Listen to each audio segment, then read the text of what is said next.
need to master older technology.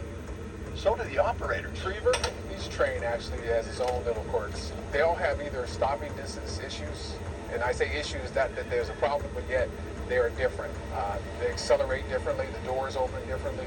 I really like some of the, what we call torpedoes or double enders. It's my favorite job since I've had SFFTA. Driving these trains is the blast. It's the best thing I've done so far. You're going to take a little more time on these trains, but that's why I kind of like them. And you know, you're not rushing anywhere, so that's how I feel about them. Some of the cars are fan favorites. The most unusual car in the fleet is probably the open-air Boat Tram. Those cars were built in the 30s for the seaside resort of Blackpool, England. It's like a big canoe you're riding along in an open-top vehicle. And so since then, we've gotten 2 more, including one just last year. Last one's probably ever going to be available. The Boat Trams are obviously fair weather cars, and when they're in service, it's a special treat for the riders.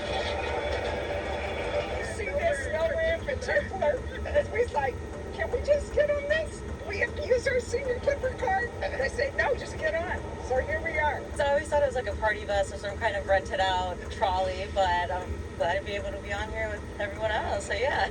The cars are especially nostalgic for people who come from the cities represented by their paint jobs. If you rode a Philadelphia streetcar or one in Cincinnati, you can see its exact replica here. The Boston car has an especially memorable story. A Boston native, now known as Boston Mike, moved to San Francisco purely motivated to operate one of these cars. The car is a tribute to Boston Mike. He passed away 2 years ago, and he was one of the operators who his whole life was involved with just coming here from Boston just to drive the PCC. He was a really nice guy, and it really makes me emotional thinking about him.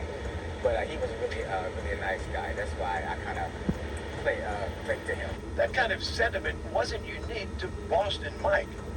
It seems almost everyone associated with these cars has been able to incorporate a personal passion with a livelihood. Growing up in San Francisco, I've always enjoyed the fact of watching the trains go by.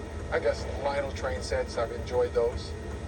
And this is my own Lionel train sets that I'm actually getting operating. Yeah. Just a young kid that was fascinated with streetcars. Fond memories of coming to the city as a young child and seeing the streetcars. And I was just mesmerized by streetcars. And it's, I'm fortunate that I've been able to make that into a career. One year I rode with my mother through the Twin Peaks Tunnel on an old rattly streetcar to see the circus. I don't remember the circus at all, but I remember the streetcar. San Francisco's F-line is truly unique, but like so many things, it's subject to a new way of life post-COVID. When Passport to the Past continues, we'll go on board with someone who has a big say in what happens in San Francisco these days, Mayor Daniel Lurie. This is why people come to San Francisco to visit. It's part of the fabric of our city.